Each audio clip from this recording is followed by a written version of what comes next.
say the skies of Lebanon are burning, those mighty cedars bleed in the heat. They're showing pictures on the television when men, children dying in the street.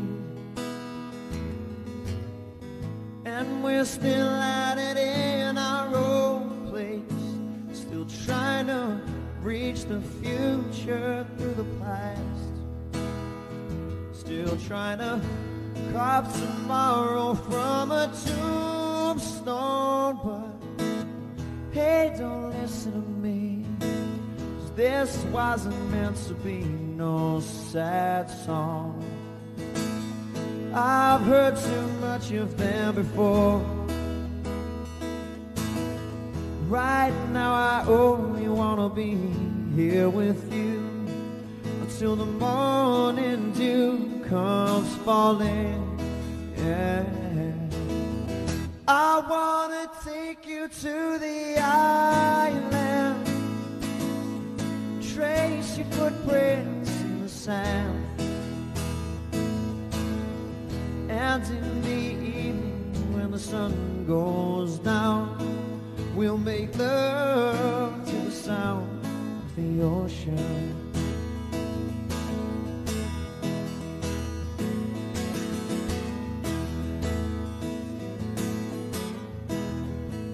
They're raising banners over by the markets, whitewashing slogans on our shipyard walls, witch doctors praying for a mighty showdown.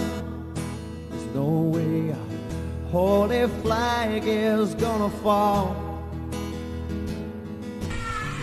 Up here we sacrifice our shields, worn our dreams of yesterday, and teach them dying will lead us into glory. But hey, don't listen to me, this wasn't meant to be no sad song. I've sung too much of them before. Right now I only wanna be here with you until the morning dew comes falling. I wanna take you to the island, trace your footprints in the sand,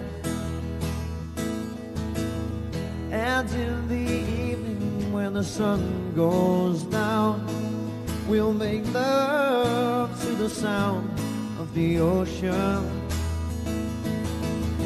I wanna take you to the island, trace your footprints in the sand, and in the evening when the sun goes down, we'll make love to the sound of the ocean.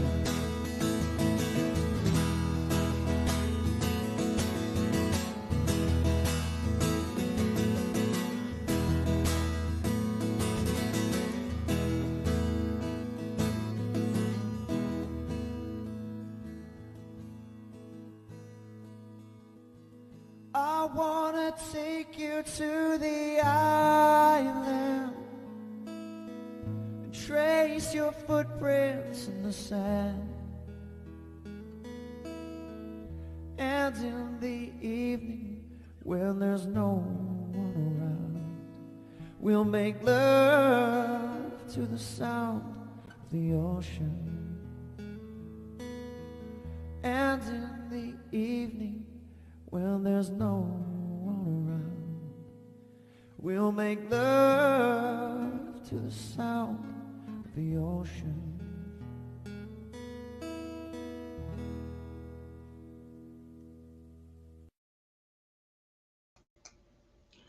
Well, hello and welcome to another Restore Live. Restore Live can out at our normal time Well, as normal as can be, half hour late on a Wednesday evening. And the reason why that I'm late this evening is because getting home from work took a wee bit of time this evening. But anyway, better late than never. And we decided to talk about this evening 25 years on. And we can't unsee what we've seen with reference the Belfast so-called peace accord, the Belfast Agreement, as some would call it. We see that the great and good's lining up at the minute, and they're lining up to celebrate the success of this wonderful peace process that has brought peace to Northern Ireland, that has catered for all sides of the divide in Northern Ireland, that has brought peace and prosperity to everyone, that has secured Northern Ireland's place in the United Kingdom. After all, we were told that the principle of consent contained within Article 1 of the 1998 Act, well, it guaranteed Northern Ireland's place within the Union, and there couldn't be constitutional change unless that there was a vote that was put to the people. Now, we're going to get into that just a bit later on. But whenever I look at how that Belfast Good Friday Agreement to others was formulated, it wasn't formulated for Unionists. It wasn't formulated for Unionism. It only has one destination, and the one destination that so-called agreement would have is that there's a border poll, after which that if the Nationalists, Republicans, Irish America, the Dublin government, the Pan-Nationalist Front and the Alliance Party, the SDLP, the Greens, the People Before Profit, and so on, possibly even the Ulster Unionist Party. If the border poll isn't won, every 7 years there will be another border poll until the conglomerate of the Pan-Nationalist Front actually get what they want. Now, what type of an agreement is that? What type of an agreement is that to sign anyone up to? I have a few videos here lined up now, but I'm going to look for another little video clip here, just in our archives. And I'm thinking I'm going to let someone else say this rather than me. And it won't take me long finding this little video clip. Maybe just bear with me for a second. And I'm going to ask people to listen very carefully. Listen very carefully to this man as he explains what the Belfast Agreement is. Legally and constitutionally illiterate. He has no, this is a man who went on to BBC Radio Ulster and said the Act of Union. Please accept my apologies. I just chose the wrong video there. Some of us get it wrong. Bear with me yet again. And what I'll do is that I'll just go into our archive here and I'll get another little video clip. Both video clips look the same. And that was the reason why I put up the wrong video. So I'll just talk as I go. And here we go. I didn't have this planned, but I'm genuinely looking for this here for a reason. Where's the video clip? Right, here we go.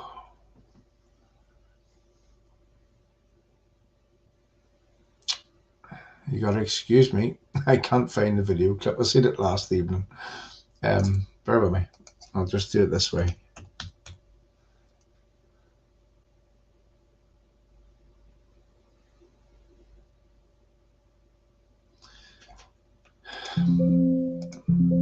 Not very often I make a house of things, but I can't find the little video clip. I know where it is. I know where it is. That's why.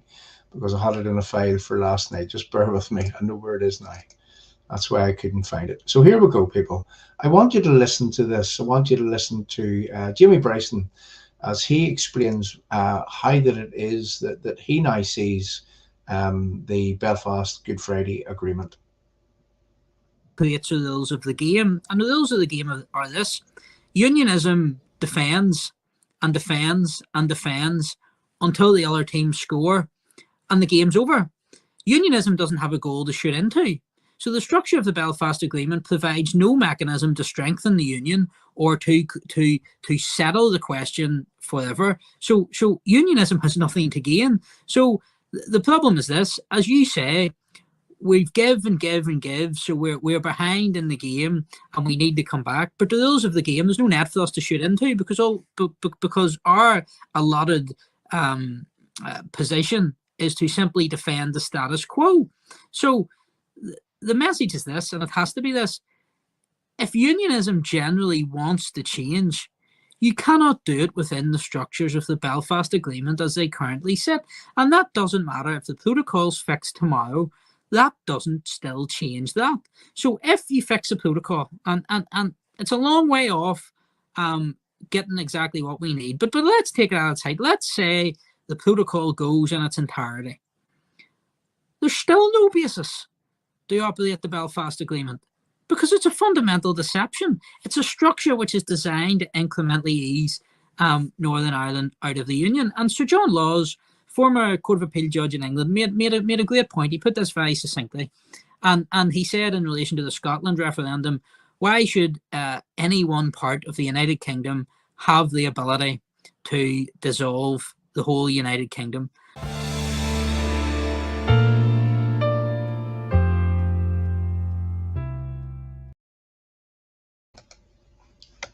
So, in a nutshell, that is the Belfast Agreement. The Belfast Agreement is a one-sided agreement.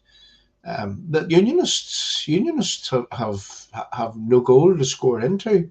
Unionists have no way of protecting the union, of advancing the union, of defending the union in a meaningful, proactive way, in a way that would, I'll use the words, defend, protect, and enhance unionism in the future. That's what the agreement, the Belfast Agreement, gives to unionists. Yet unionist leaders like Doug Beattie, like Mug, as I like to call him, he's rushing, he's tripping over himself to get back into Stormont to work this so-called Belfast Agreement. They're all looking to get their feet under the table next week when the world and their dog will arrive, or is it, within the next few weeks in April, where they're all coming to celebrate 25 years on with this so-called Belfast Agreement.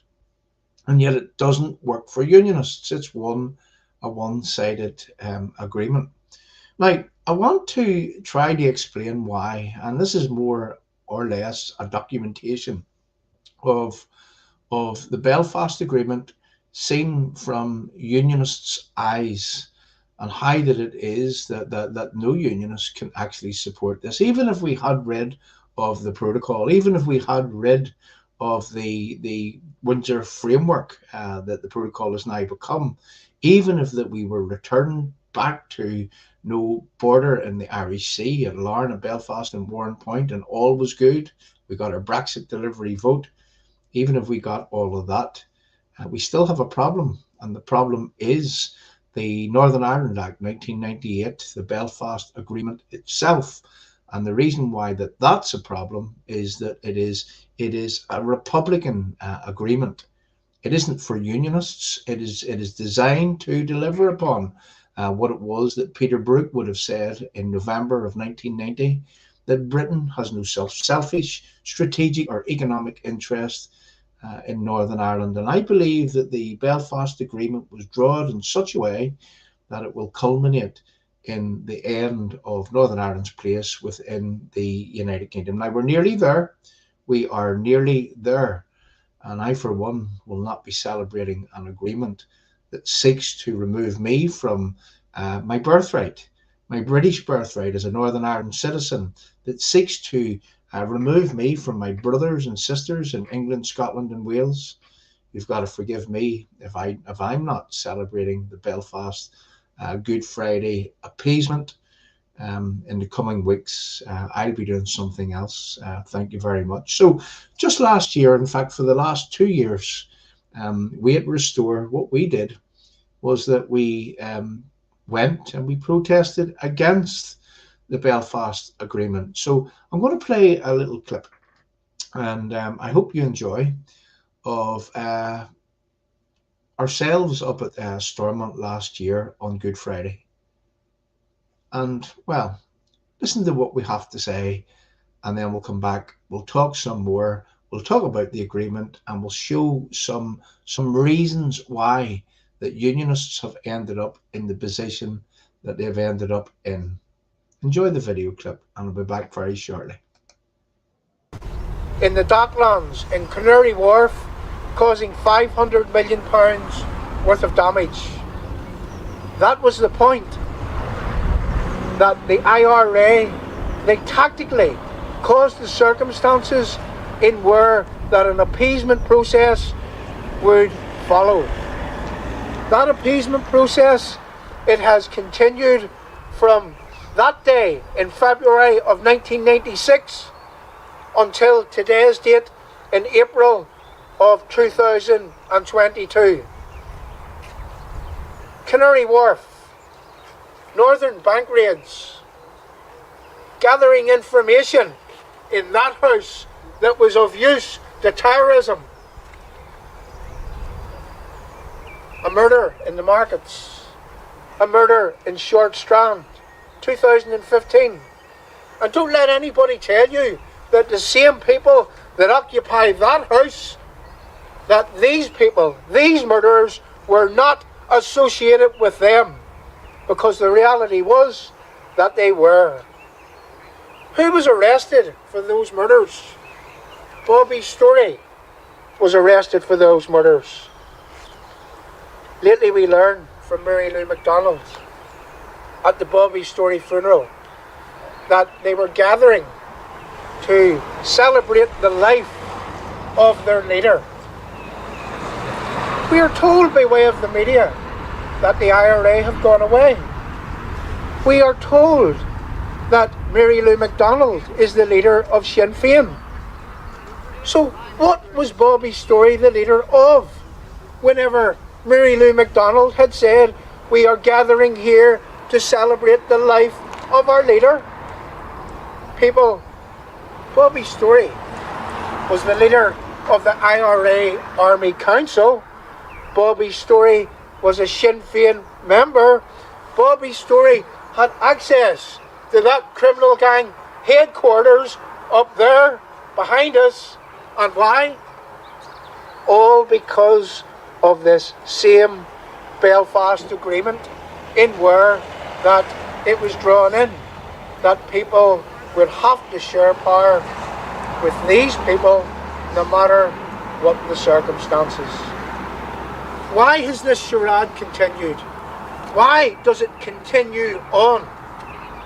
It continues because successive Unionist leaderships, well, they are all too willing, no matter what the circumstances, they are all too willing to get their feet under that table of power located in that building behind us. And who with? People who occupy that building whilst trying to destroy everything that you, that I, that our nearest and dearest has ever believed in. And they're doing a good job, but they're only doing a good job because that our mainstream politicians, the Ulster Unionist Party, the DUP of late, it is because that they turn a blind eye to all that goes on and that has been going on since the appeasement process begun when the IRA let off a bomb in Canary Wharf in February of 1996.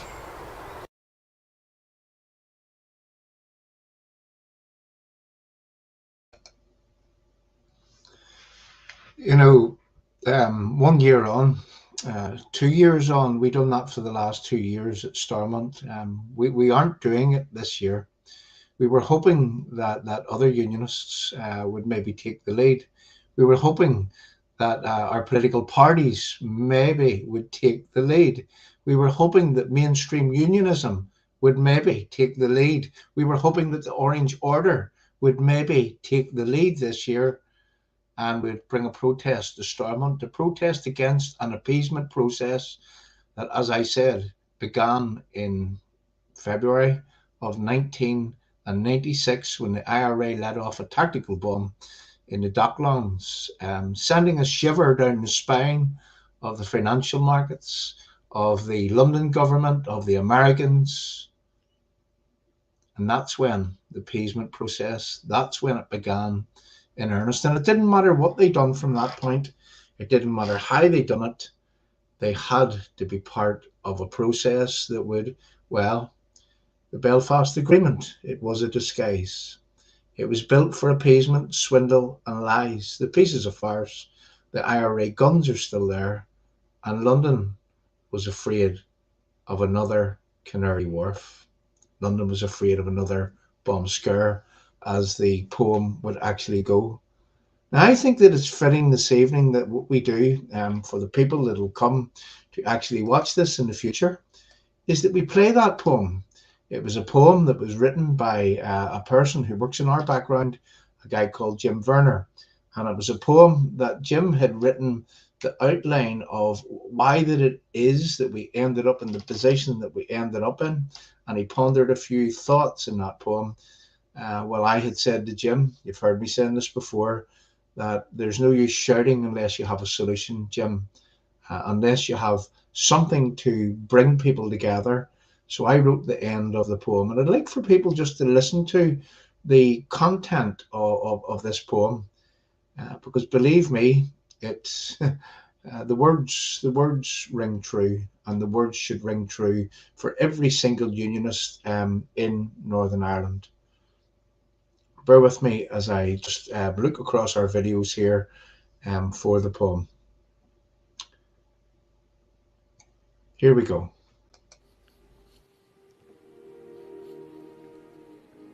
I can't help but wonder why so many people, they had to die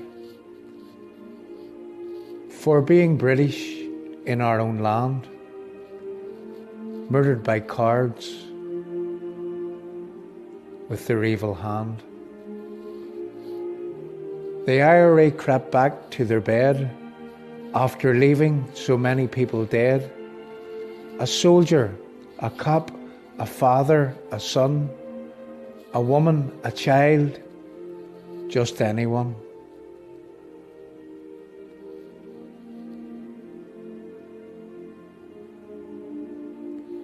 But the Unionist people, they did not lie down, fought and defended the red hand and the crown. We stood proud, ready and able. The IRA cried to come to the table. The Belfast Agreement, it was a disguise. It was built for appeasement, swindle and lies. The peace is a farce, the guns are still there, and London's afraid of another bomb scare. Appeasement after appeasement, day after day, provosts in government still getting their way, and our two big parties, well, what can I say? They are sitting in Stormont with the IRA, not listening to the people who put them in place. They ask for support, then they lie to your face. A united Unionist party, some say we need, but there's too much corruption, lies and greed. I can't help but wonder why so many people, they had to die for being British in our own land. You can never shake a terrorist's hand. Think of our country, the red hand on the crown. Listen to the people, stop letting us down. Our leaders have blown the chance to make things right. The whole of unionism, I mean the people, we must unite. So we reach out again with offer of partnership. No time for politicians hell-bent on dictatorship. No puppets, no lackeys, our people deserve better. We will not be sucked in with promises in letter. Meaningful and proactive is the only game in town. We long for a day when politicians stop letting us down. You have one more chance at putting things right.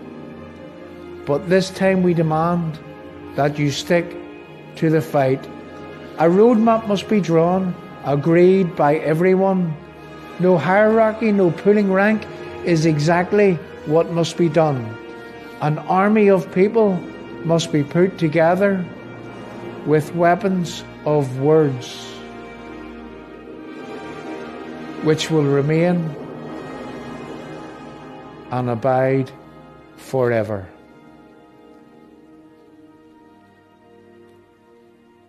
United we stand, divided we most definitely fall.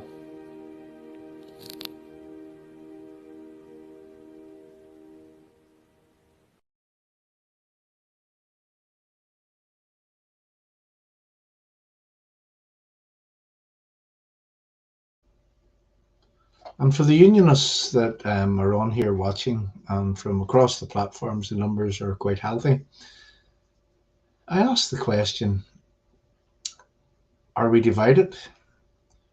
What is the source of our division? Is the source of our division our Unionist leaders? Is the source of our disconnect? Is it our Unionist leaders? How do we fix this? How can we fix this? You know, I've had a conversation in the last few days. There's another one. I'm just popping this up. Greed. Unfortunately, I can't disagree with that, Alan. I can't. I see that our government, Chris Heaton-Harris, Steve Baker, last week on Twitter, they're saying that there's another £1 billion, close to £1 billion, with the peace money coming to Northern Ireland, which has been put together by the EU, by the British government. They say they're putting in the bulk of the money, and by Ireland. And, well, it's peace money. That's what it is. I have another name for that money. Maybe some people would like to help me coin a phrase that would be suitable for describing, sorry, I'm just lifting myself up here, for describing what that money actually is. So there we go. We've seen that in the live chat. But you see, how is it that we fix things? I mean, what is the source of our problems? I remember writing a piece some years ago, probably 2017.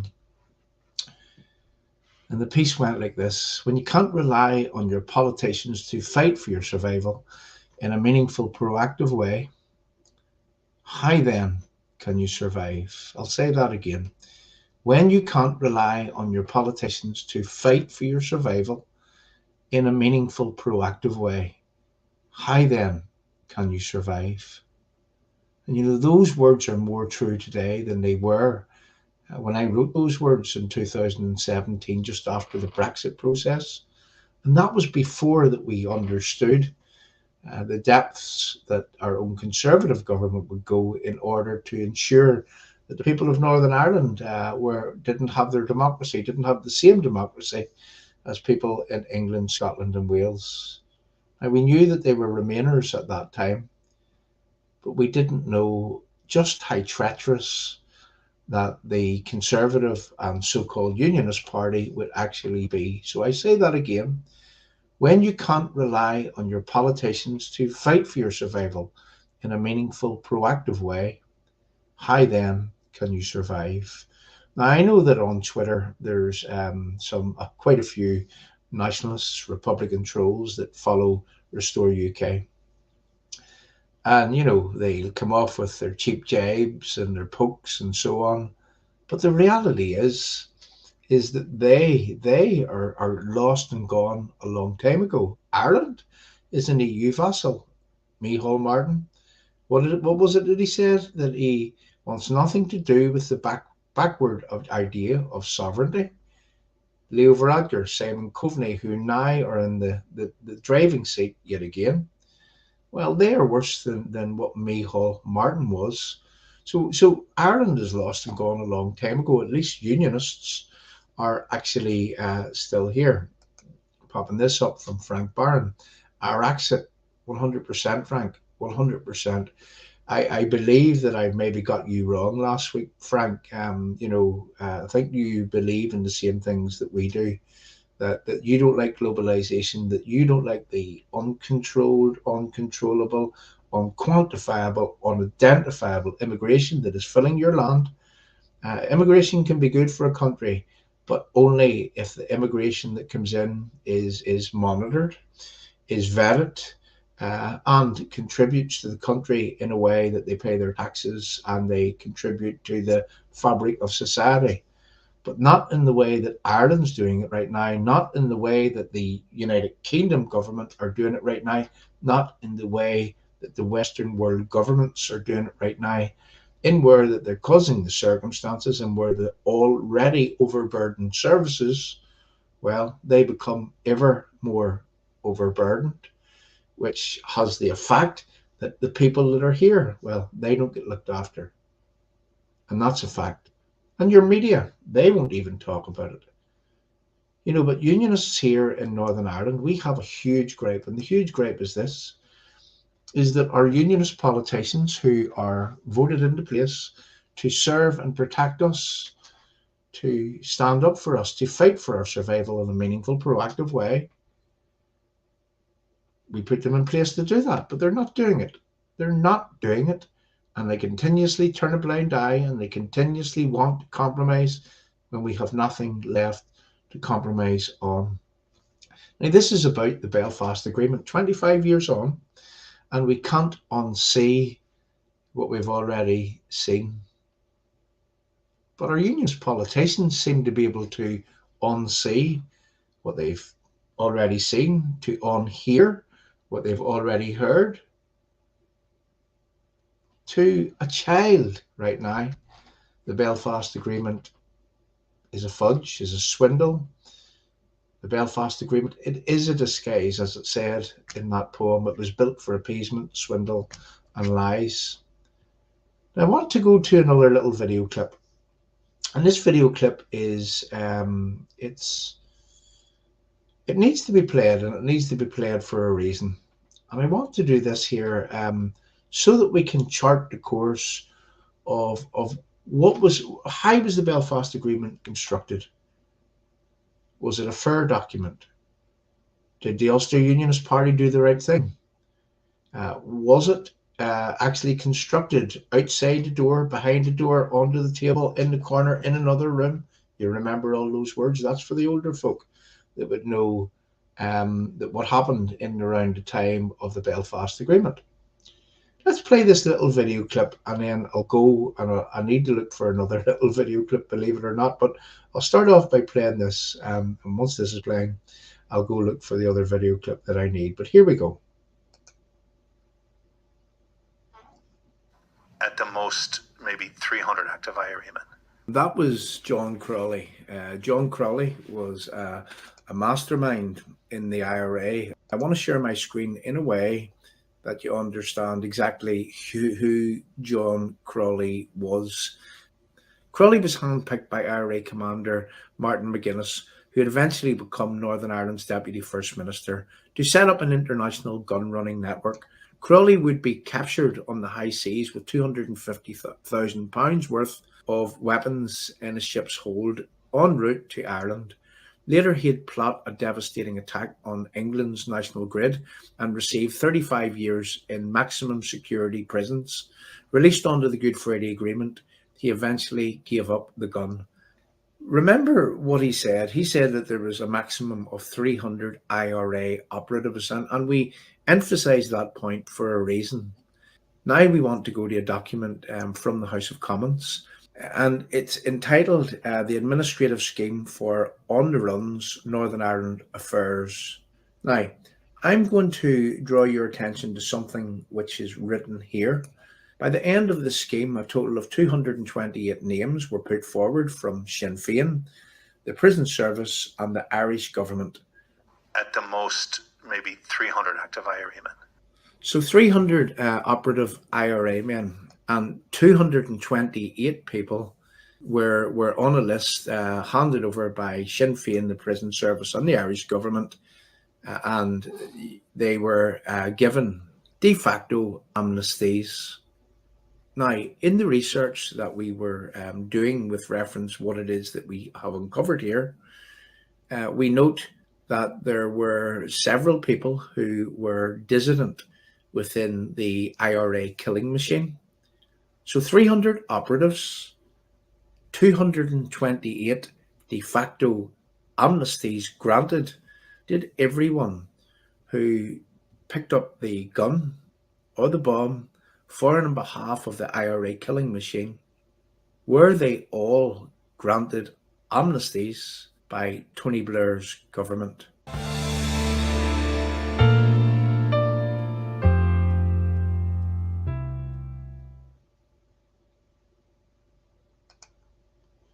You see, that's just another offshot, another cagey, seedy deal that was done at the time on the lead up, in, around, and after the Belfast so-called Good Friday Agreement. It was an agreement that everyone participated in. It was an agreement between two sections or two communities. It was an agreement in where the leaders agreed. It was an agreement in where that, well, everybody had buy-in. You know, the Women's Coalition had buy-in, the American government had buy-in, the Dublin government had buy-in, the Ulster Unionists had buy-in, the Loyalists had buy-in.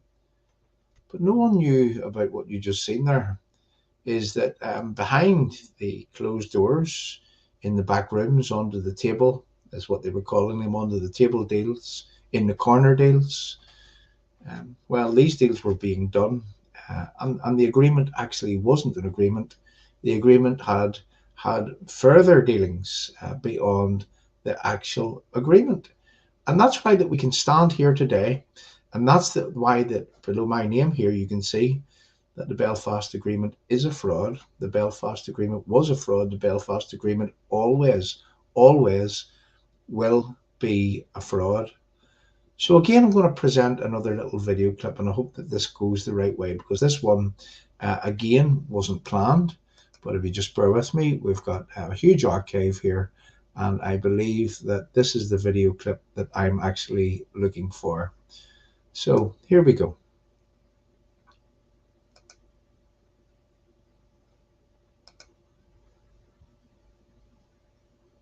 Oh, it's the same thing. At the most, maybe 300 active IRA men. That was John Crawley. John Crawley was a mastermind in the IRA. I want to share. You've got to excuse me, people. I have some little video clips in files, and I thought that was a different one, but obviously not. But you get the picture. I mean, we're just showing there that that was a man who had infiltrated the IRA. He was he worked for the American government, and he later spilled the beans, and he's telling all in where that he says that the IRA had at the most 300 operatives. And then we see that her many amnesties were actually handed out. But then we do know that many people from within the Republican movement went dissident, so they weren't recipients of the amnesties. There was 228 amnesties, according to what we can read from Hansard, that was actually handed out. So you see, there's your problem. Your problem is that the terrorists, they got de facto amnesty, even before that before that there was further dealings on what was to happen with reference. I mean, didn't they say that if anybody was found guilty, they would have had to maybe do 2 years, and they let the prisoners out of jail? Well, no one else actually got amnesties. No one else. I mean, the security services didn't get amnesties. Dennis Hutchings didn't get an amnesty. Not that he would have wanted one, and we know that's why the man in his old age, even whenever that he was dying, he knew that he was dying, he knew that he didn't have long to live, and he still wanted to come to Northern Ireland actually to clear his name. But what I'm aiming at here is that this Belfast appeasement process, it gave the terrorist an amnesty, and the only people that actually had amnesties on a mass scale were the terrorists. So this is why that we can claim 25 years on that we can't unsee what we've already seen, but seemingly that our political leaders can unsee what it is that they have unseen. Now here at Restore, we're looking into right now this definition of a victim, this thing that has been kicked down the road many times, that no unionist leader has dealt with satisfactorily. And we're looking at this right now because our unionist politicians aren't looking at it. They often pay lip service to it, but only when it comes around maybe towards the voting time. That's the only time that your unionist politicians worry about terrorists having an equivalence with the perpetrators of these evil acts which murdered your nearest and dearest, which slaughtered innocent children, which, well, we all know the stories of the past. So another thing that I want to show, which is a direct result of the Belfast Good Friday appeasement, and we're not really going to stop here for long this evening, is that I want to show another offshot, and maybe some more offshots of the same thing that I'm about to show right now. So here we go. Yeah, I'll let you watch it. We'll come back and we'll talk some more. A child murderer glorifying the organisation that sent him and Thomas Begley to blow up 9 innocent people on the Shankill Road in Belfast. There is a publicity machine at the head of Sinn Féin. And what they are doing is they are doing this in a calculated way in order to gain a reaction. Where's the Secretary of State for Northern Ireland? What is he going to do about this? Chris Heaton-Harris, what are you going to do about this? Because you have the power to take this man off the streets and put him back in jail for glorifying the terrorist organisation that orchestrated the attack which killed those victims, for participating in the glorification of terrorism contrary to the terrorism laws. Chris Heaton-Harris, the ball's in your court.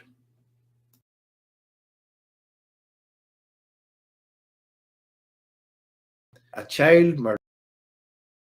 Sure.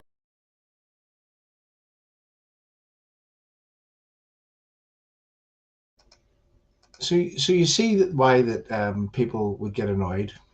There was the man who held the door open in Frizzell's fish shop on the Shankill Road in Belfast on the 23rd of October in 1993, killing 9 innocent men, women and children. And you know, Sean Kelly was let out under the terms of this so-called Belfast Agreement. Sean Kelly is on licence. Sean Kelly, over the years, has been returned to jail under the terms of his licence, only to be let out of jail again because it wouldn't be conducive to, well, I'm going to say appeasing the IRA terrorists. But they said at the time, Peter Hain, wasn't it? Didn't he say that, well, if they'd have kept Sean Kelly in jail, well, it wouldn't be conducive to creating peace? So no doubt that when Sean Kelly does what he wants, when he rubs the noses of his innocent victims in the slaughter that he committed, when he adds insult to the injury of his victims, we see under the terms of this Belfast Agreement, in order to appease the terrorists, the IRA terrorists, to continue to ensure that they continue from within this Belfast Agreement, in order to ensure that they are part of this process, well, doesn't matter what Sean Kelly does, he gets let out of jail again. You know, that man has more lives than a cat. You know, that is an absolute fact. That is a fact, and that is all as a result of this so-called Belfast Agreement, which we have learned that we, 25 years on, we can't unsee what we've already seen. So here we go again. We had Sean here, as you can see, with the little badge on the coat, which that badge represents the IRA killing machine from Ardoyne in Belfast, the same IRA killing machine that actually participated in the making and the planting of that bomb that day on the 23rd of October in 1993. And Sean here seems to think that it's a good idea to glorify the terrorism that murdered, that blew to smithereens those 9 innocent people. Now, that is against the law, and it's particularly against the law whenever it comes to Sean Kelly. And yet Sean seems to have I don't know how many lives he has, because this is consistent with Sean, whereby that he constantly and he consistently glorifies this terrorist organization. Now, well, why do we talk about this? Whenever that we weigh up that there are victims of Sean and that guy Thomas Begley and the IRA killing machine who sent them out to blow the people up on the Shankill Road that day, whenever there are living victims, we've got to really think about, do we live in a society which permits Sean here to rub salt into the wounds of the living victims that he has left? What about Naomi Long? She's the Justice Minister. What's Naomi Long going to do about this? What's the Chief Constable of the PSNI going to do about this? Because that badge on Sean Kelly's coat, it represents the same IRA killing machine that murdered those 9 innocent people on the Shankill Road on the 23rd of October in 1993.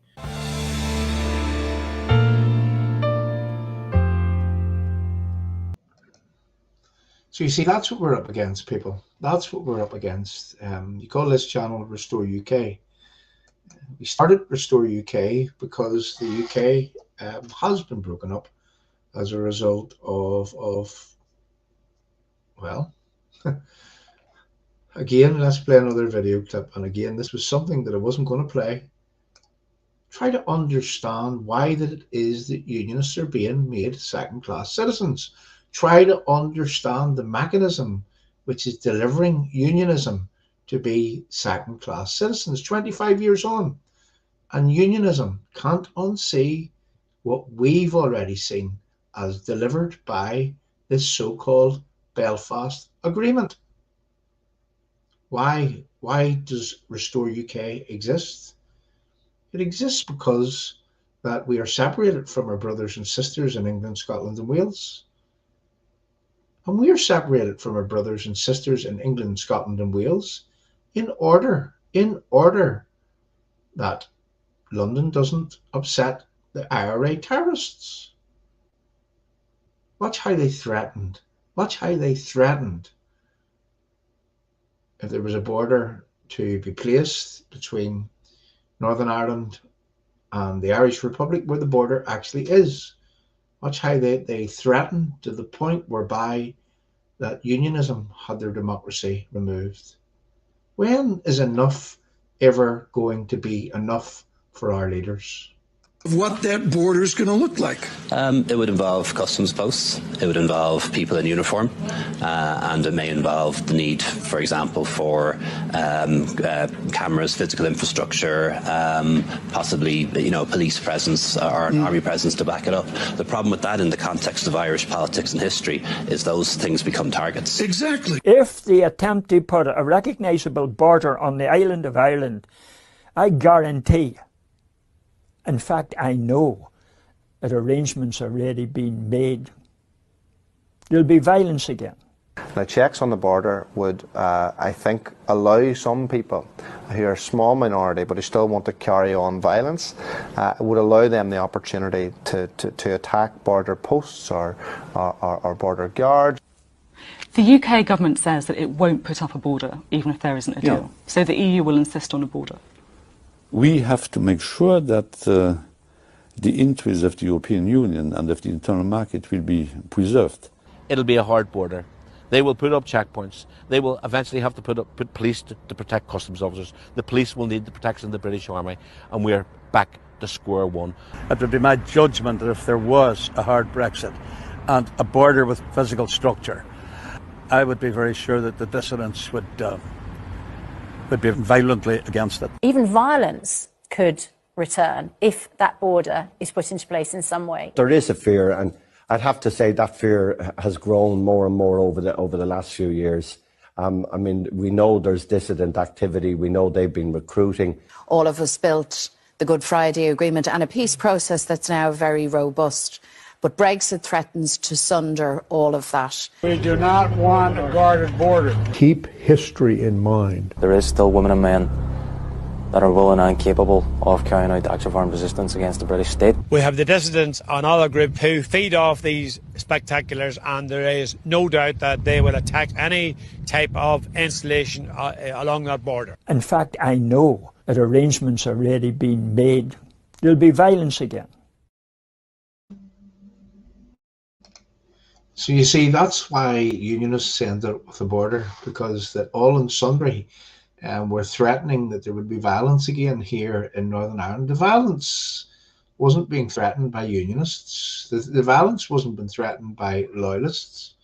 The violence was being threatened by, well, that was your conglomerate who actually threatened the violence. So again, I say, 25 years on, and we can't unsee what we've already seen as a result of the delivery from this so-called Belfast Agreement. Now, before I close, I want to play one more clip. And before I close, I think what we'll do is that we'll ask for the live chat. I mean, if there's anything at all that you would like to have put up onto the screen, anything that you'd like for to be covered on this stream, type it into the live chat. Give us a like, give us a love, give us a share, and ensure that you share this so that people in the future can come and see this documentation, a true representation of how things unfolded, why that it is that Unionists are highly annoyed with reference 25 years on, and we can't unsee what we've already seen, and why that it is that Unionists are annoyed that their so-called political leaders in the Ulster Unionist Party, well, they're only happy to go and to work within this agreement no matter what the circumstances, no matter why that they're second-class citizens, no matter why that the dice is loaded, no matter why that they never win, no matter why that this process only delivers people to one destination. That destination is being removed from the United Kingdom and been forced into this so-called new Ireland, and yet your Unionist leaders, they want to deliver the people of Northern Ireland down that road. Well, I'm going to say not in my name, definitely not in my name. Now, we're going to be doing some new things here at Restore, and this is the point in where, and I have to say the numbers are they're high for a Wednesday evening. You know, we've lost our big numbers because we were removed and algorithms are changed against us and so on and so forth.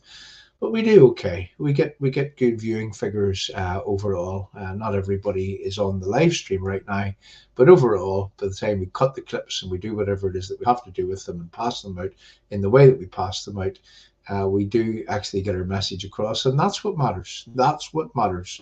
Constantly, the people here at Restore UK have helped steer the process, have helped ensure that our politicians, well, that they can't get away with trying to sell us out any more than they already are. And in fact, if we hear that these people are about to do something, well, you know that we go live with it, that we push with it, that we do whatever that we can with it in order to ensure that they don't get away with selling us out without people actually knowing that they're doing it. So one more thing that I want to do is I want to pop this up, and the numbers are going higher. Please share this out because we're going to be here for another wee while yet. Share it out far and wide. Give us a like, give us a love, give us a share. Don't forget to do that, because by giving us a like, a love, or a share, or even a thumbs up, whatever, what it does is that it helps propagate the message that we are actually delivering. So I want to, I'm going to pop this up here by, if the UK removes the so-called trade border twixt ANI England, who will put up a border on that island? Well, I'm not too sure what you mean, right? Okay, so if the UK removes a border, the trade border, okay, so look, I don't think the UK is going to remove the border. I think what has to be done is that we have to persuade Conservatives in England, and believe me, it's doable. It's completely doable. But I believe that we have to persuade Conservatives that the United Kingdom needs to stand together, that Brexit needs to be delivered for all four corners of the United Kingdom. And I do believe that there needs to be some sort of settlement, but there are settlements out there that is suitable and will satisfy all sides to this equation. And I mean that not in a way that Unionist compromises their place within the United Kingdom. It can be done. It can be done, and it can be done to the satisfaction of all. And in fact, when it was presented to the British government, well, they turned it down, and we've learned that to our costs. And you only have to ask the question, well, what is it that's in this British government's head? Are they actually trying to break up the United Kingdom, hand the United Kingdom on to globalisation? I believe that that's what's happening, and it's happening in Ireland too. So what I want to do at this juncture is that I want to ask people, if you'd like to help our work, there's a little PayPal link on Restore UK on the YouTube channel, another one on the British Unionist People's Voice on the Facebook, and another one on the Restore UK, and again, that's on Facebook. And if you would like to help our work, click on that little link and pop in a few pound. We're looking for some new equipment, right? We are talking to our friends in England, people that we work with. And in fact, me and a good friend, Simon Evans, was meant to be going to France actually this weekend to cover. He wants me to go and cover the protests in France. But I don't think we're going to be going, but we're going to be doing that type of thing in the future. We're going to be getting out and about and around and doing all sorts of things. And we do have some good broadcast capability here. We do have our cameras, our mics, whatever it is that we need. But what we want to do, people, we want to go hard here, and we want to create a phone-in. We want to create a phone-in that we can make open to all sections of the communities right around the United Kingdom.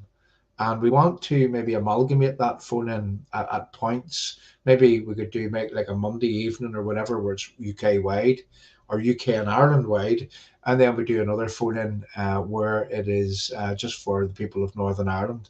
But this is where we want to go, and we want to purchase some new equipment to be able to do that. Now, don't get me wrong, we're going to do it anyway, but look, if you can help our work, it would be really, really good. Pop a few pound into the PayPal link, and anything is greatly appreciated. So moving back to 25 years on, and we can't unsee what it is that we've already seen. So I'm going to present another little video here, and this is something that I didn't actually think that I was going to present, and then we'll come to the live chat. So here we go. I want people to listen to this little video clip, and listen to this video clip very, very carefully. We'll maybe play it twice so that people can hear. And this is all part of the appeasement process. Here we go.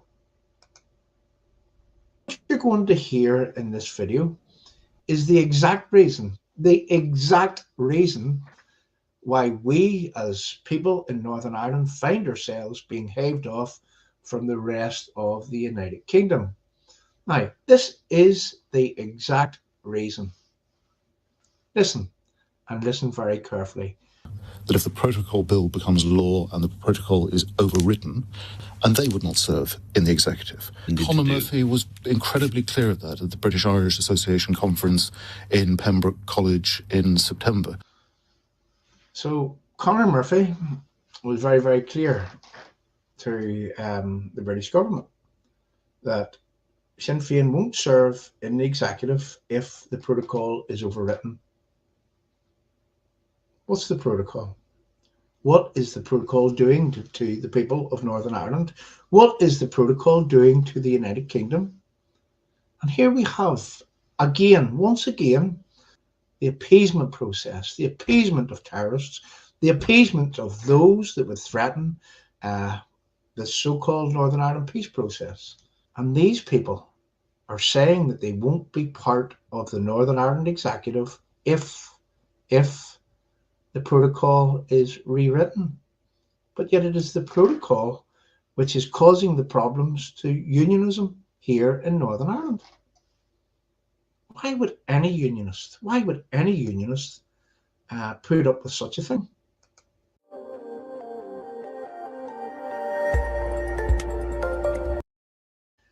And what you're going to hear in this video. So again, I want to take people through what was just said there, and I'm flipping through to the video, to the relevant point on the video, and we've got it just here. So here we go. Listen again. The protocol bill becomes law and the protocol is overwritten, and they would not serve in the executive. So Sinn Féin threatens the British government that if the protocol bill becomes law and the protocol is overwritten, they will not serve in the Northern Ireland executive. They threatened to walk away from the peace process. They did it for 3 years over, well, they said RHI, but then it soon became the Irish language. And they didn't go back in until they got what they wanted. And they got what they wanted. That's why it is an appeasement process.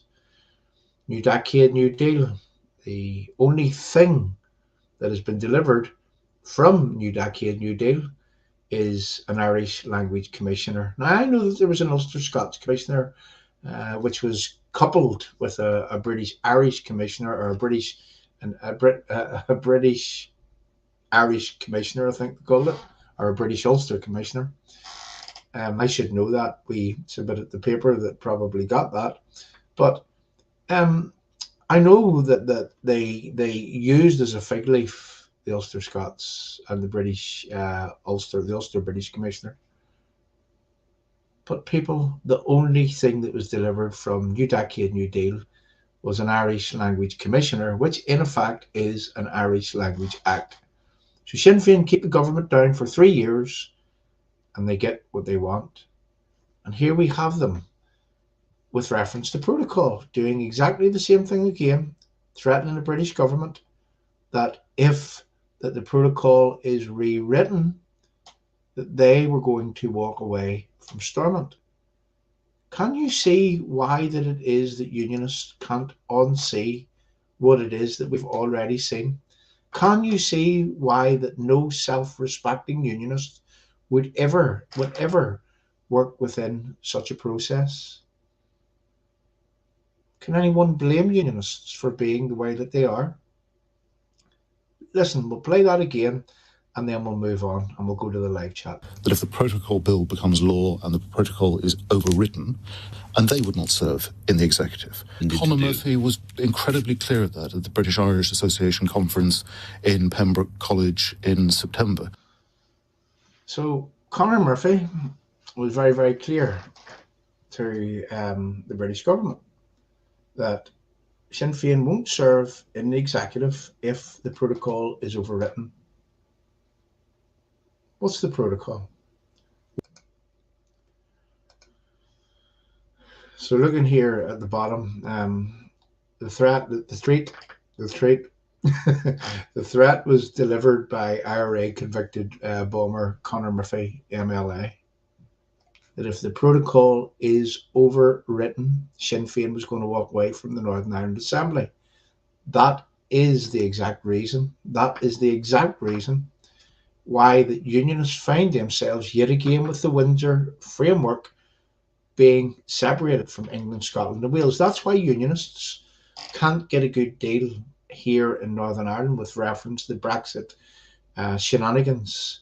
That's why that we have EU and customs regulatory border at Larne, at Belfast and Warrenpoint. Physically, people, physically, what we have is the lifting of the border between Northern Ireland and the Irish Republic, and it physically being lifted, it being transplanted at Larne, at Belfast and at Warrenpoint. And why that any unionist leader would ever accept such a thing under the circumstances which I've just shown, being blackmailed by the IRA, that they would go back to do what it is that they normally do. They say, all they have to say, all they have consistently said, is that we will walk away. We will be no part of your peace process. And they've done that from the days of, well, whenever that it was that Bill Clinton was here in November of 1995, and he was in the Maggie's factory in Springfield Road, and Bill Clinton's advisors was in Clonard Monastery being told that the IRA ceasefire was over. The IRA, a couple of months later, they planted a bomb in Canary Wharf in February of 1996, a tactical bomb, changing what should have been a golden opportunity for the people of Northern Ireland to create reconciliation, to create peace, to build a peace process, that was worthy of everyone embracing.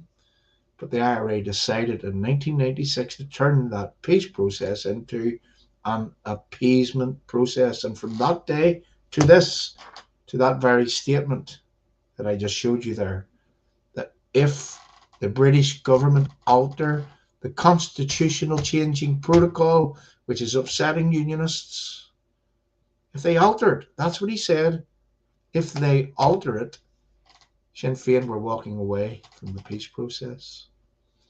And that is enough to be angry about. That's why no self-respecting Unionist could align themselves with 25 years on. We can't unsee what it is that we've seen with reference to this Belfast appeasement process. The Belfast Agreement, it was a disguise. It was built for appeasement, swindle and lies. The peace is a farce. The IRA guns are still there, and London is afraid of another bomb scare.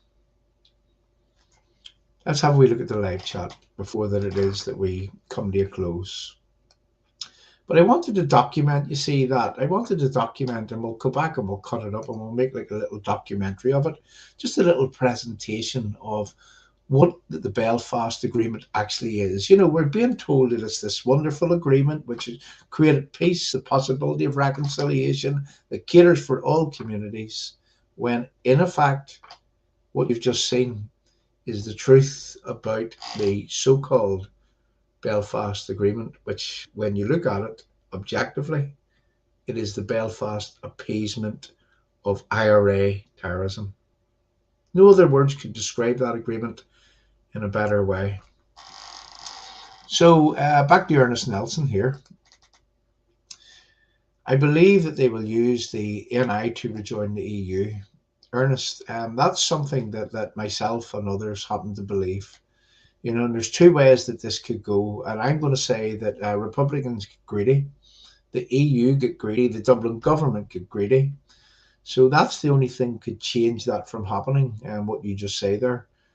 You see, if you threaten to break up Northern Ireland from the rest of the United Kingdom, if the British government, which they are saying, which they have said, that they're pushing on with this Windsor framework, which separates Northern Ireland, which gives away half of the union in Northern Ireland to the EU. The union is made up of two things. It's made up of political and economic union.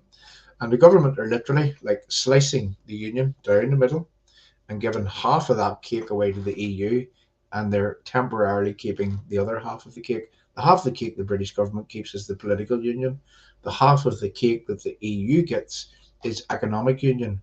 But the problem with the economic union is, and we've learned that through ourselves also, the political professor, John Tong, professor of politics at the University of Liverpool in British and Irish Studies, he says, well, what unionists should be worried about is the divergence, the EU directives, whenever the British government decided to diverge away from some things that the EU are doing for trade purposes to give themselves a unique selling point. What happens is that the Irish Sea widens and widens and widens, and unionism in Northern Ireland moves away further and further and further from the UK internal market. And make no mistake, the EU have been given under Windsor complete governance over trade here in Northern Ireland, and that is unacceptable.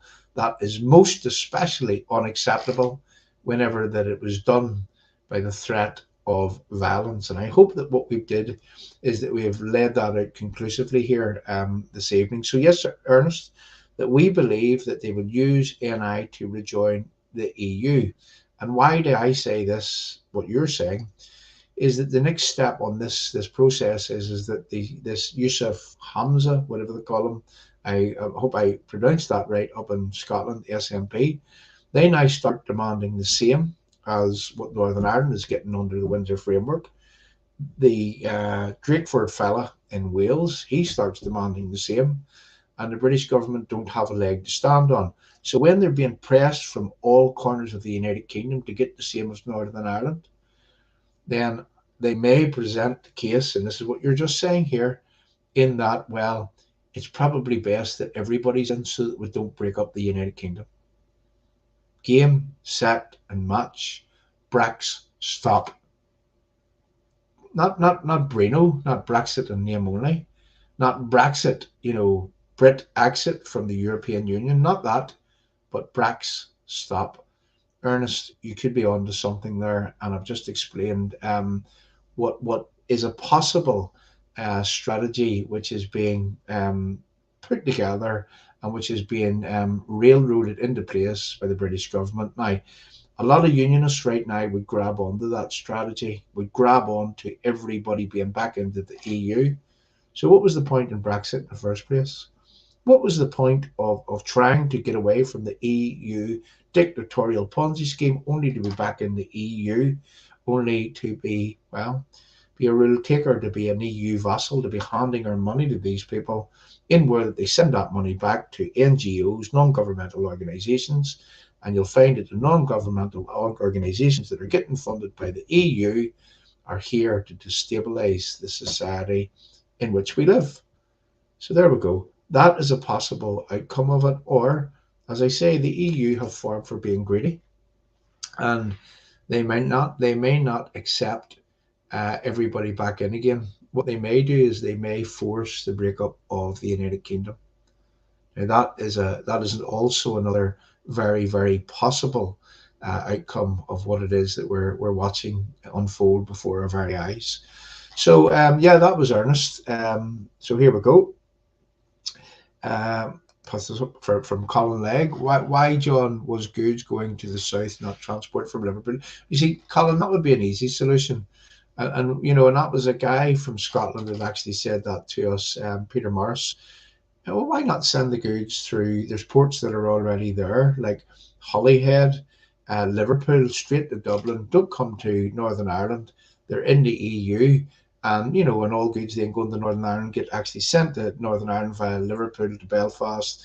And, Larne, Cernran to Belfast. I mean, that was a possible solution. I think the best solution that did come was produced by the Centre for the Union. There's that many different centres. That was Jimmy Bryson was involved in it. Ethan Thoburn was involved in it. Ian Paisley Jr. was involved in it, although that he says that he wrote the forward to it. There was various lawyers, conservative lawyers, that was involved in this solution. And whenever I was handed the solution and whenever we read it, and I didn't expect that I was going to be able to buy into it, but I have to say that I liked the solution. And the solution went like this, is that, picture in your mind's eye a tunnel, an imaginary tunnel all around the UK. And anyone that wants to trade with the EU, well, what they do is they place their goods into this imaginary tunnel and they make their declarations when they're sending goods to the EU. And well, that allows for free trade right around the United Kingdom. But it's only when you're sending your goods to the EU, visualize an imaginary tunnel that you just put your goods into, and your lorry goes down, goes over the ports, makes your digital data applications and your paperwork and everything the way trade works, and your goods travel to the EU without any bother, without any problem whatsoever, which provided for the free trade in Northern Ireland, which protected the Act of the Union, which provided for Northern Ireland citizens' rights, in that Northern Ireland citizens should be on an equal footing to the people in England, Scotland and Wales. And that would have solved the entire Brexit shenanigans. Deal done, everything over, everybody happy. The UK has left, Northern Ireland is with the UK, the rest of the UK, and we're still trading with the EU. That was the solution to go for. But yet they don't want an easy solution, you see. It's all this smoke and mirrors. It's all this I'm going to say, this confusion marketing, this consumer confusion, and where that they make things complicated, and then ordinary folk don't understand what they do. I'll tell you what consumer confusion is, or otherwise known as confusion marketing, is that if they make a lot of information, too much information for people to process, then people are most likely to hand their decision-making processes over to the so-called expert. And that is what a lot of people are doing. A lot of people are handing their decision-making processes over to the political parties who have got legal advice. But now that we've got smart here in unionism, that we pour over every single word, that we don't take no for an answer. If we don't like something, we take the British government to court, which we at Restore actually did, with reference to the protocol and of another court case that might be on the off, and we'll be able to explain about that very, very shortly. But you see, now unionism don't take no for an answer. The people from within unionism don't take no for an answer. Your political parties continue to bombard their electorate with so much information that the poor people, that they don't know whether they're coming or they're going. They're not reading legal text or 200 pages of a Windsor framework. They don't want to read that. They want to rely on people that they can trust to say, this is a good deal, this is a bad deal, this does A, B, or C. But that's not the way things are designed. They could make it a lot simpler, but they don't, and they do it for a reason. 2 words: constructive ambiguity. That's number one. Number 2, consumer confusion, otherwise known as confusion marketing. And that's how the British government do their business these days. That's how the EU do their business. That's how the American government do their business. That's what our own political parties have adopted, and that's how they are now actually doing their business. So, all said, I'm just take a deep breath. Take a deep breath. So let's look again at the live chat, and we'll see, because it's not very often that we go to the live chat and we talk to people.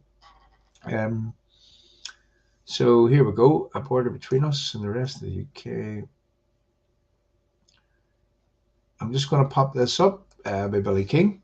A border between us and the rest of the UK where we're under EU law. Most people are fine with it. Sinn Féin, the top party, if we aren't doing anything about it now, we never will. It all points to it's already gone, Billy. Yeah, that's the way that a lot of people actually see this.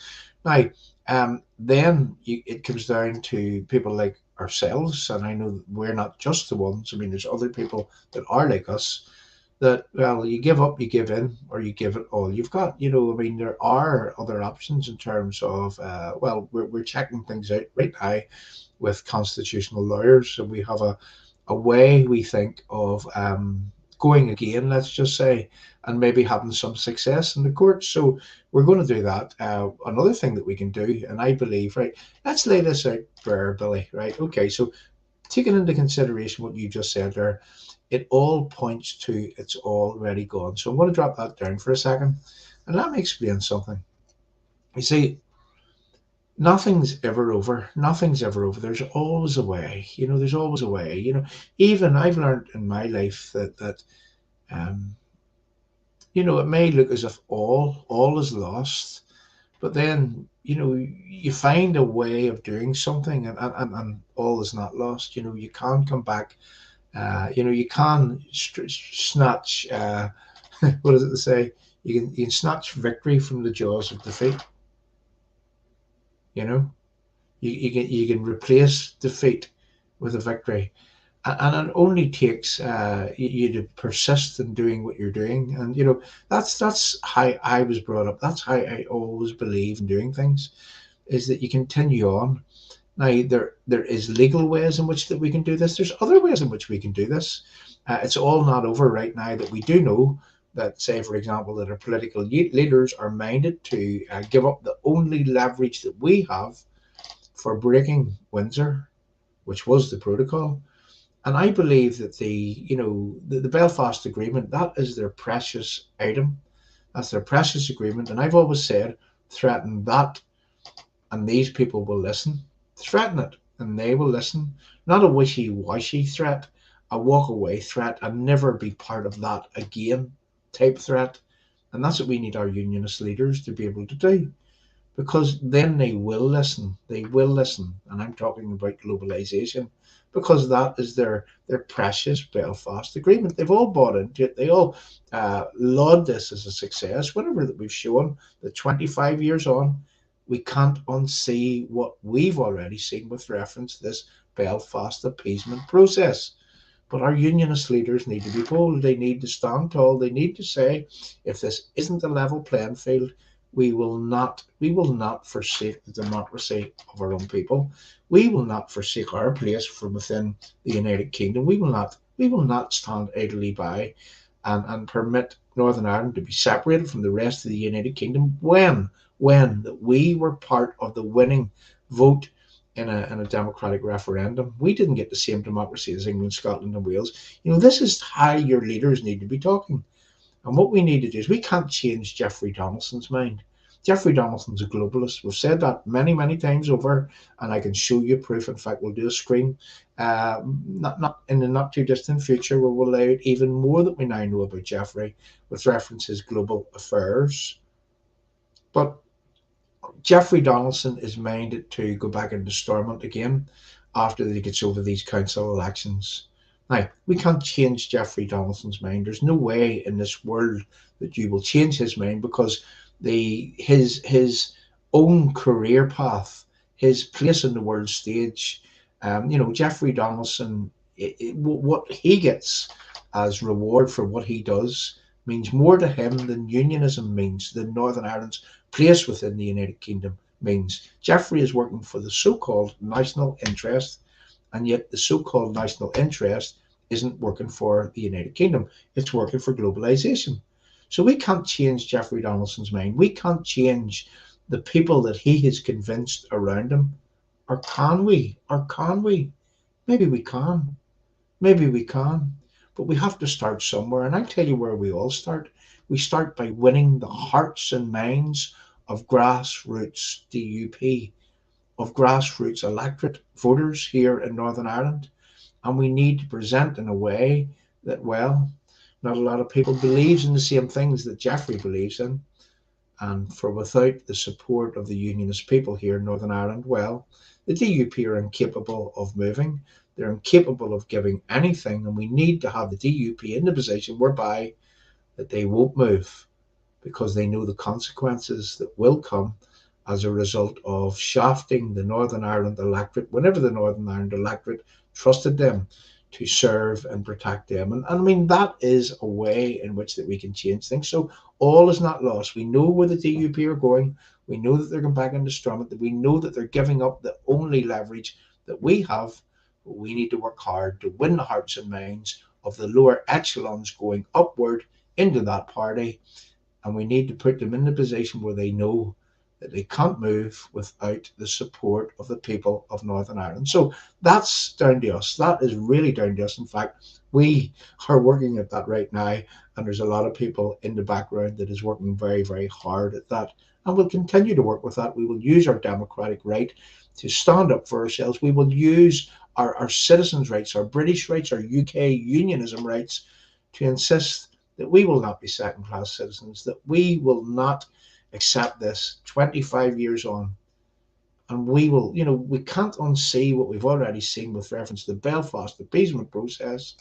And unless this appeasement process wants to create a level playing field, well, then I believe that every single unionist in Northern Ireland should dispense with that agreement and never go back anywhere near it until a new process is created, a satisfactory process, which is to the benefit, well, not just of unionism, but to every single citizen here in Northern Ireland. So there's something else that we can do. I have to say, the numbers are growing and growing and growing here from across the platforms. But I'm coming to a close. Just looking through the live chat again here, and I'm looking for some things that people are saying. So, right, okay, absolutely. And this is a man from the Irish Republic, Frank Byrne. Brexit should have been seen as a beacon for the countries to free themselves from the EU. Absolutely, Frank. The EU dictatorial Ponzi scheme that takes your money, that sends some of your money back, that funds NGOs, non-governmental organisations to destabilise the society in which you live in favour of the EU takeover. And I don't think I could put it in a better way than that. That's the EU for me, and that's why I detest the EU. And isn't it a pity that that's what the EU economic union has become? You know, a place of benefit, which it should have been, that it should have remained, and everybody could trade together and everybody could have a nice time and everybody could be friends. But these people are parasites, sucking the lifeblood out of every single sovereign country right around the EU. That's what they do, and they won't change. We need to change them. So on to the next one. Let's have a look for somewhere live chat before that it is that we close. Brexit should have been seen. Right, okay. I'm looking down here. I'm just looking, sorry about this here.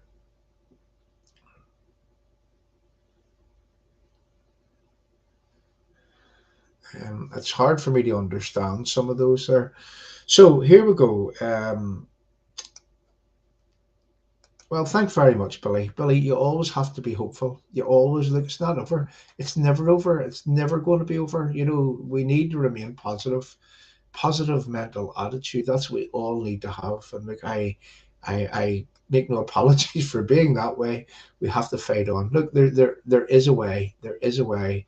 And we're continue to pursue the avenues which may lead to that way. So here we go. Again, the first casualty of the Windsor Framework in Northern Ireland is no free port zones, an economic powerhouse which is now delivering hundreds of millions of inward investment, tens of thousands of jobs in 8 zones in England and 2 zones now in Scotland. Wales are the next, but none for NI because the EU level playing field. Right. Let me explain there, and thanks very much for that. That's one of our people in the background there who's just reminded me. You see, we should be availing of these things called EU economic, free port economic zones. And what a free port zone basically means, Ben Habib, I'll take you back to a stream that we done with Ben Habib, where he said that if we want to know what we should do after Brexit, what we should do is that after Brexit, what we should do is that we should do what the EU fears. And Ben Habib said that we should become this thing called a Singapore upon Thames. And that's when he was talking about the entire United Kingdom. I mean, that's whenever I talked to Ben on a stream just after the protocol came into place. He called it a Singapore upon Thames, in where that we make ourselves a low tax zone. We attract inward investment, we create business, we create jobs, we create wealth. People then start spending in the economy. And you know, there's small countries that has become really, really wealthy as a result of following that type of strategy. And you know, now what they're doing as a result of levelling up, and this is what our man was just saying here, is that they're creating free port zones. For example, there's one in Liverpool, and this free port zone, well, a lot of people, because of the tax that the people have to pay to come and invest in that free port zone, they locate their businesses there because they're paying low tax, and they're creating the jobs, which is creating the wealth, which is going out and spending in the local community. And if Liverpool is qualified for this zone, as would say, for example, Newcastle upon Tyne, Hull, you know, places like that, and this is only off the top of my head, maybe up around Glasgow, so on and so forth. If those places can qualify to be free port zones, Northern Ireland has a real case for being a free port zone. And we're not just talking about Belfast, we're talking about the entirety of Northern Ireland, which would make every single person in Northern Ireland flourish, bringing in the business, plenty of jobs, create the growth, create the wealth, having plenty of money to spend for everyone. But no, that's just too simple of a solution. And as our man just said here, the first casualty of the Windsor Framework in Northern Ireland is no free port zones, an economic powerhouse which is now delivering hundreds of millions of inward investment, tens of thousands of jobs in 8 zones in England and 2 zones now in Scotland. Wales are next, but none for Northern Ireland because of the EU level playing field. And what he means there is that we have to work now, because we are in the EU single market, and we have to work now according to the EU's rules, and where that there is no unique selling point for anyone. And even what they're going to do is they're going to actually do tax harmonization powers right around the right around the EU, which would dictate that Dublin could not have a competitive edge over France. France couldn't have a competitive edge over Germany, and so on and so forth, right around the EU. You see, that's the EU for you. The controls, the restrictions. Isn't that why that we wanted to leave the EU dictatorial Ponzi scheme? And the first casualty of the Windsor framework is that we can't become that powerhouse in Northern Ireland that we could have been, that would have delivered for every single person, nationalist, Catholic, Republican, Loyalist, Unionist, and other here in Northern Ireland. Everyone would have benefited from that. But oh no, let's force Northern Ireland into the EU. Let's force them in with higher tax rate, corporation tax rate, 25%. Half, it's only half in the Republic. Let's force Northern Ireland into the EU single market, remove their unique selling point, or their ability to have a unique selling point. Let's make Northern Ireland an economic basket case, so that the people of Northern Ireland will be pleading to get into this EU, to have their corporation tax lowered, so that we can bring in better investment. I don't know what these people have in their heads whenever they're saying that businesses will want to locate here, when the corporation tax is double the cost of the Irish Republic. So all of those things, I mean, there's a lot of things that doesn't actually make sense that they're trying to sell you. But as you know, we call it the Sunak oil salesman, Rishi Sunak, the Chris Heaton Harris liar politician. He's not a politician. He's just a complete liar, as is Steve Baker. And some of our own politicians, well, we'll have the Mug Beatty, and we know what Mug Beatty's doing today. Well, he's not a unionist. He's unionist in name only. And we have wee Jeffrey, who is minded to do a deal, not even minded to do a deal, that is looking for the opportunity to do a deal which won't actually suit British unionists here in Northern Ireland. So there we go. We've came to a close. We've discussed what it is that we wanted to discuss.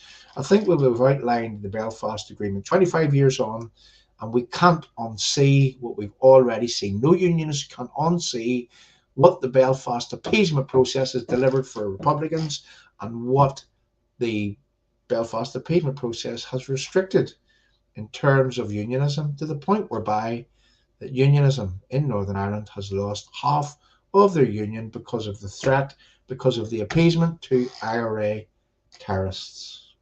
I hope that made sense. So here we go. We're going to play us out with something. I'm going to yet again pop us up with a little PayPal link. I'm asking people for to stay, because this is going to do your heart good. I sort of had this planned, where I do want to play us out with something from our culture, something that displays the better side of our culture, the talent from within our culture. You know, I want to play this. I've played this quite a few times before, but I think that this does unionism in Northern Ireland justice. These musicians on stage, whenever they're playing. I'm going to pop up this link. We're going to play us out with that song that I'm going to play in a second. And then at the end, and I'm asking everyone to stay, because I have a little video clip that was clipped from something that I was talking about with reference to the Belfast Agreement. I'm going to say about 2 years ago, back when the protocol came into place, back at the start of the protocol coming into place, it took our unionist politicians a long time to catch up to the point whereby that we were stating quite forcefully, after the protocol had come into place, that, well, the only way to change things is to threaten their Belfast appeasement, to threaten their precious so-called Belfast Agreement. So playing is out with more young defenders on the Ulster Hall stage. It's a great display of I'm going to say, talent, and, you know, with these musicians playing on the Ulster Hall rally stage, and It was December the 6th on 2019. That was the night that was actually taken. I was the video man that took this on that time. So I want you to watch more Young Defenders, and then we're going to play out with another little clip of me explaining what it is that unionism still need to do in this day in 2023. Look, I'll not be supporting the Belfast Agreement in the coming weeks. I'll not be out cheering for Sleepy Joe Biden and the rest of the swindlers, the liars, the thieves, the cheats, and the swindlers. I'll not be out supporting them people. I still believe that the Belfast Agreement, it was a disguise, it is a disguise, and it always will be a disguise. Thanks very much for watching, people, and we'll see you all next time. But stay with us and watch these clips.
So they tell us from Irish America, the EU, the Irish government, some within the Westminster Parliament, they tell us that the Belfast Agreement, it has to be protected in all shapes and fashions.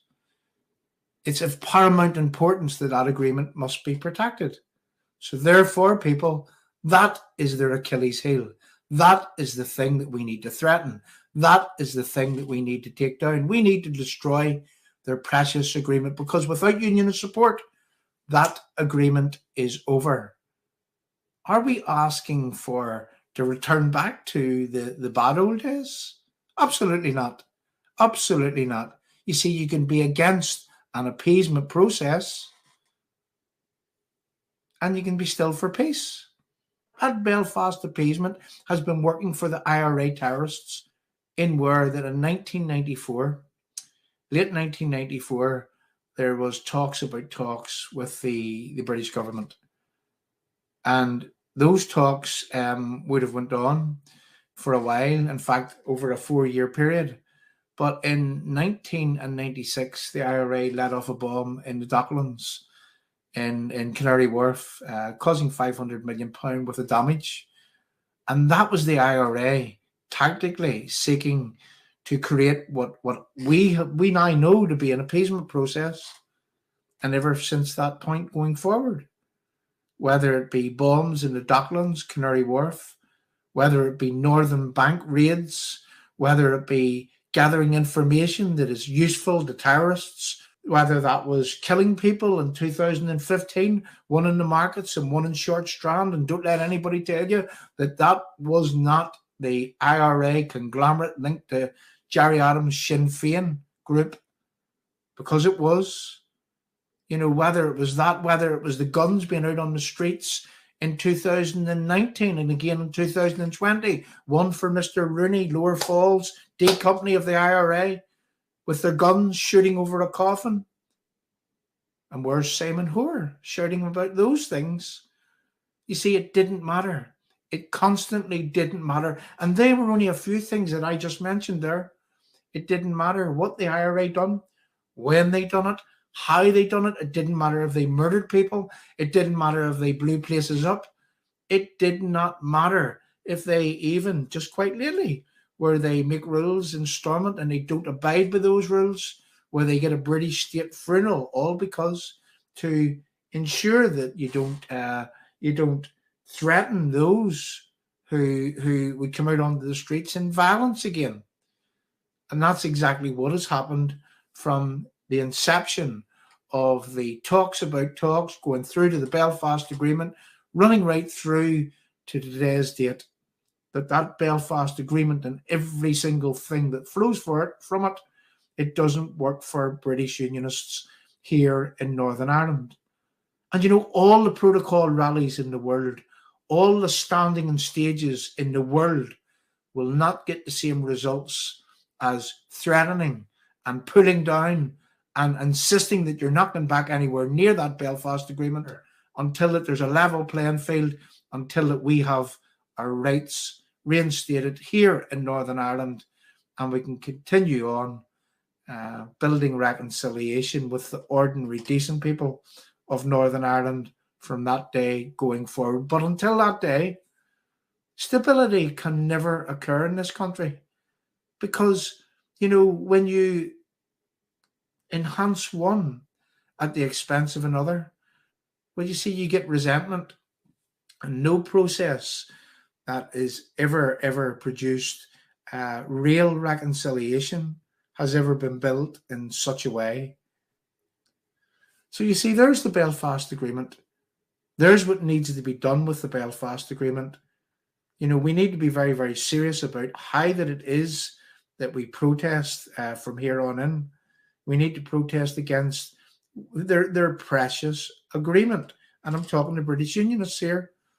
And if we fail to do so, well, I'm afraid that every single thing that you've ever believed in will be lost and gone forever. You see,